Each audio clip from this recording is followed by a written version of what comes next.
Hello everyone, welcome to Redmen TV. It is your Redmen Daily News. I am Paul Machin. I'm joined by Bailey Shaw. For this one, we've got a few news topics to fly through. After all, it is hashtag Mbappe Monday. Is that your own fashioned hashtag? No, I saw someone use it and I quite liked it. I'm stealing that. We're going to talk about Kylian Mbappe in a bit for what it's worth. But yeah, while you're here and we've got you, make sure you drop a subscribe on the YouTube channel. 375,000 at the moment. Let's fly through that. We're entering into our 10th year on YouTube. I want a major milestone by this time next year, so let's all contribute to that. But if you need more content, we've got you covered. There's a video that went out at the weekend. Sat down with Dave Maddock, Daily Mirror Northern football correspondent, to talk about how Liverpool are doing the business and the level of depth and detail they're going into behind the scenes to make us a competitive force.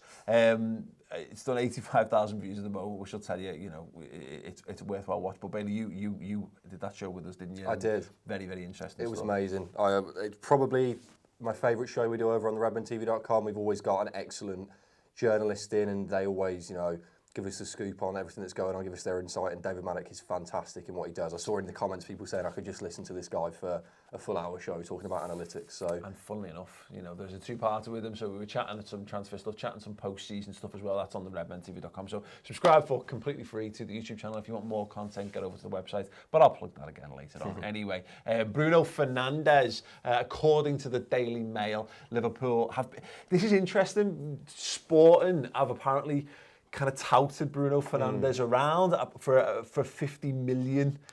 Apparently, Liverpool are meant to have had a bid rejected for him, amongst other clubs. There's talk of it being like Man City, Man United being in the running for him as well. Interesting. This one seems like the most, of all the transfer stuff, this one seems the most concrete at the moment. This guy's definitely going to move, I believe. It's been United all the way through. And to be fair, £50 million seems quite cheap. I've seen 80 million euros thrown around, which is probably about just over 60 million pounds. So that £50 does seem quite cheap. And he's a guy who's got 20 goals, 13 assists in 33 games.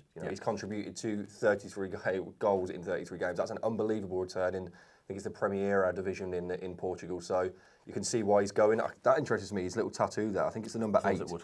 Yeah, so it's the fact that he plays number 8 as well. So I think he's very much a guy that is going to move. Whether it's to Liverpool, who knows? He's tattooed. There's the number he wants on his arm. Yeah, there you go. And we've just given ours to Naby Keita. So yeah, lucky. The man. There you go. Squashed. Fatus, Man United, but Man United have to get rid of someone like Juan Mata or something if they want him or something like. Yeah, days are numbered. Interesting stuff. Let us know. What we'll do is we're going to get through the headlines and then we'll take some of your questions and comments at the end. So thoughts on Bruno Fernandes? Should Liverpool be going all in on the Portuguese? While we're on the Liverpool Echo website, we're just going to slide down to have a look at the new ball. It's fine, isn't it? I'm a fan of pink. You are, yeah. You're a flamboyant gentleman. I'm a man. You're toned down for today. Yeah, we both have. I feel like this is like the Asbo special of Redmen News. Tracky tops, like exactly. But no, it's fine. Inevitably, the Echo haven't done this, but I've seen people going, "Oh, here's the ball," because they know that there's just going to be fellas out there who just like pink, yeah. from men, gender roles. It's fun. It's a footy, yeah, isn't I it? quite like it. Yeah, it's fine. Okay, we're moving on then. Bailey, do you want to give us our next topic? Of course. So, a man we haven't heard about for a while, but a man that's been constantly linked with a move away from Leipzig is Timo Werner, and a claim has been made by Ralf Rangnick in regards to Liverpool and selling the player. He says that RB Leipzig are yet to receive any offers for Timo Werner and has encouraged the striker to stay put this summer, which is quite interesting. And if we go down some of his direct quotes, Timo is of the opinion that he does not want to extend the contract. So far, no club has reported their interest or said they would speak with Timo and want to sign him. But one of the most interesting parts down at the bottom, right at the bottom, my opinion is that Timo fits best here, also in terms of style of play, he added. When a really big club comes in for him and he wants to leave, he can still do that. Oh, interesting. Now, the interesting stuff with the Ralf Rangnick stuff is Liverpool. He's a very, very tough negotiator. Yeah. He's very hard to work, and we saw that with the Naby Keita stuff. And we know Leipzig, they never need to particularly sell, but it does feel like the Leipzig bubble it's not burst, because obviously for a club like that to be in the Bundesliga and even competitive at all is still a sign of where they've come from.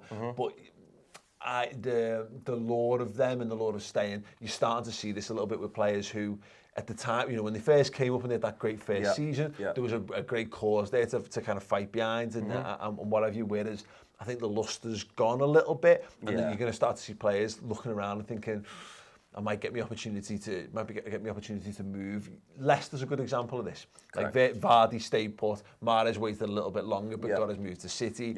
You know, Kante got his move to Chelsea, etc.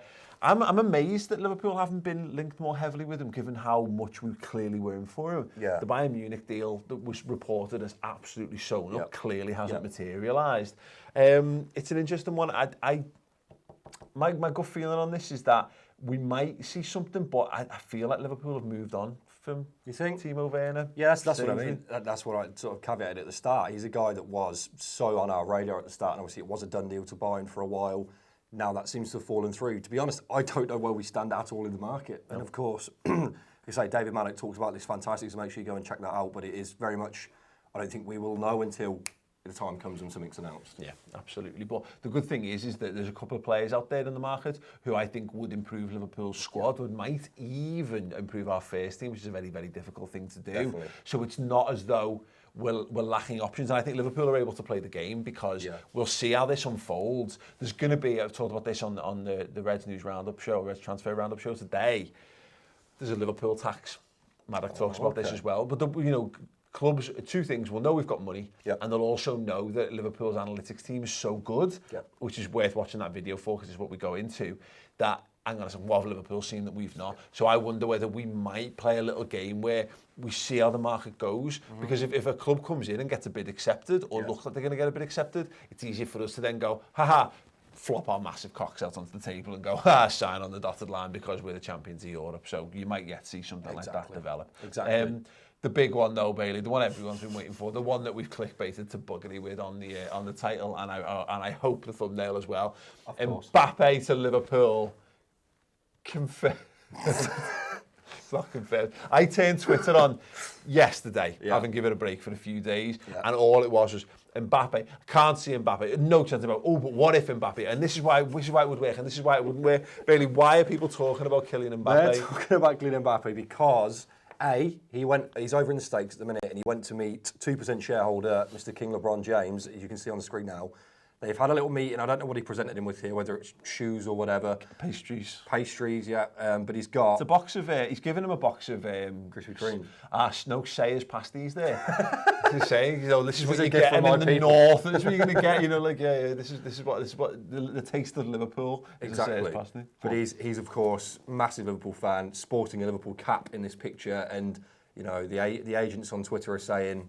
LeBron could be Agent LeBron's out there doing the business for Liverpool, and then to pack it up, the other king, James Pearce, has come out and retweeted. I think it was Mbappe's first ever goal and celebration. Oh, didn't Joyce? Paul Joyce? Yes, Paul Joyce. The real winner when it comes to journalists.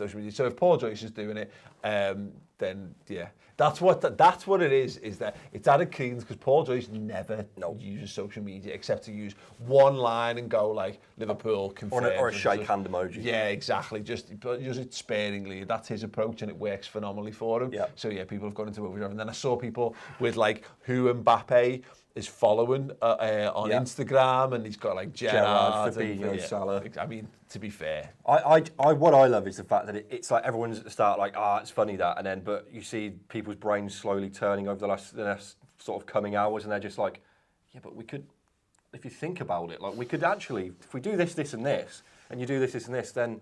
Why not?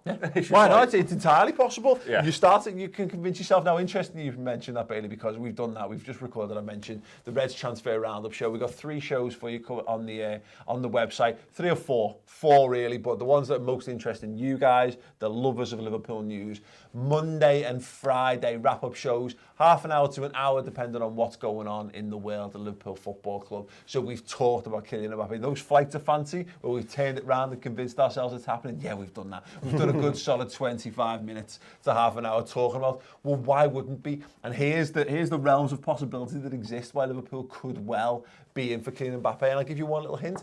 We just don't need to buy loads of players this summer, so we've got our budget. Yeah. Liverpool could go and spend their entire budget on one player this summer if they wanted to, because we don't need more. Exactly. But we've got you covered throughout pre-season. There's going to be the summer football show on Wednesdays. So we're talking about African Cup of Nations, Copa America, transfers happening around the Premier League and around the world as well. So make sure you get involved with that. It's free for the first month. You've got all the post-season content, all the exclusive interviews with the likes of Jurgen Klopp, with Trent Alexander-Arnold, Kenny Dalglish, Alex Oxlade-Chamberlain and Jordan Henderson are on there.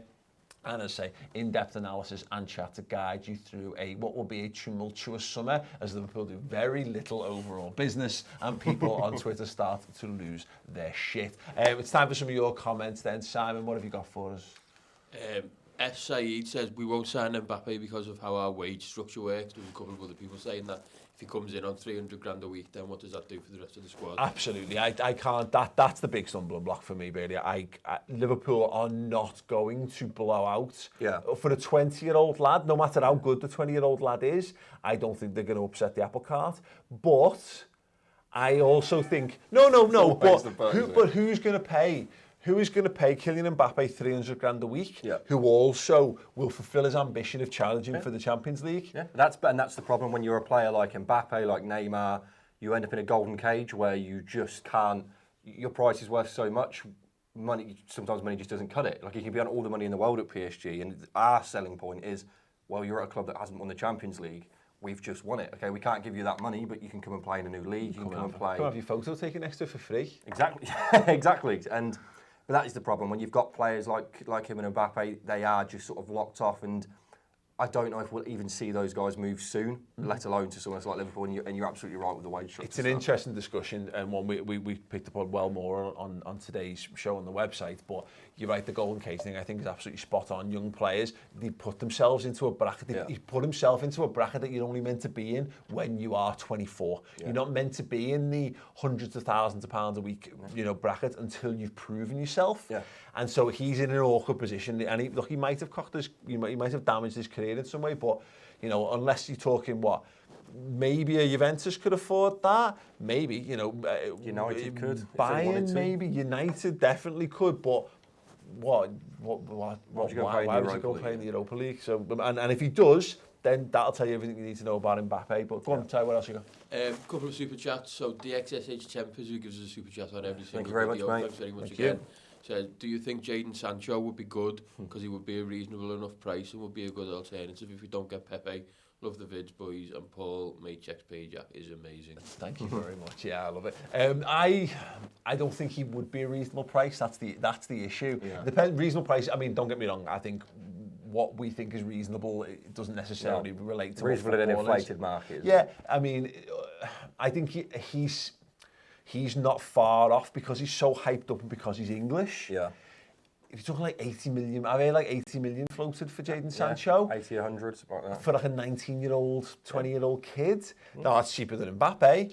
And I think he fits everything Liverpool are looking for. Young, pacey, direct, scores goals, creates goals. But I think he's 30 to 40 million pound overpriced for his age. And it's so far away from what Liverpool have built themselves on. Obviously, Klopp, when he first came to the club, established he wants to do things the right way. He doesn't want to lose himself in the money of football, but he spent big money on areas that he's had to spend big money on, whether it be goalkeeper and centre half. Our top prize for sort of your other players, and Naby Keita and Fabinho, 45, 50 million pound players, to then double that on a player that's not a necessity, that's not going to come in and have an instant impact. He could even be like a player that's always in contention with your other players. I can't see Klopp doing that. I think Liverpool would spend that money, but on a 23, 24-year-old. Okay. Like, I think if, he was a bit more proven, that's why the Bruno Fernandes stuff, I think, is interesting, because he's the right age, his stats back it up, and, he's been building towards a breakout season. That's when Liverpool normally strike. Yeah. Don't get me wrong, I'm not saying it's impossible, and I think Jadon Sancho will almost certainly be on Liverpool's radar. And if it presents itself, I think he's one of those where Dortmund want him. Definitely. Because look, Pulisic's gone. Yeah. They're in the process of refreshing that squad, aren't they? Or they have done. They brought Julian Brandt as well. Yeah, and they brought Thorgan Hazard. So they got I think there'll be a crossover point where his value will dip a little bit by him fulfilling his ambition at Dortmund. Like, he'll have enough, and he'll be actively looking for another move, and that's when I think Liverpool would come in for him. But I think it's probably a bit soon for Sancho. Another super chat from Stephen Somerville. Thanks very much. Saying Matt Targett is being linked as a backup left back. Thoughts? Yeah. Look. Nah. I don't know who that is. Yeah. No. I really struggle with that.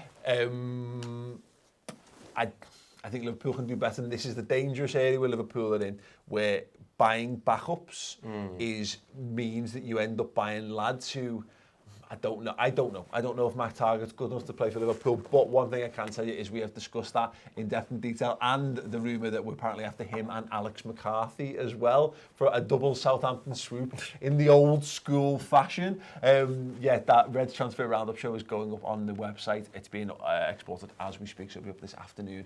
Get over there, start your 3-month trial on the redmentv.com. As I say, you've got all this amazing stuff here. Just look, some of it's the free stuff lives on there. You can get all the content if you want it in podcast form. You can. All the best stuff we do, you can have in your native podcast player as well, things like Podcast Addict, etc. I think iTunes, you can work it in as well. So your subscription podcasts, you can put in with all your normal stuff. So that's a fantastic way of doing things. And I say all these extra videos and brilliant stuff as well. We spent a day with Lucas Leiva in Rome. It was great. All that stuff is there. So you go over, sign up. We'll be back tomorrow at 12:30 once again with your daily news and a little bit of exclusive. We've got a brand new YouTube channel launching, which we'll do more details on tomorrow. So make sure you get the subscription lined up on the YouTube channel. Make sure you click the notification bell, and we'll see you back here tomorrow.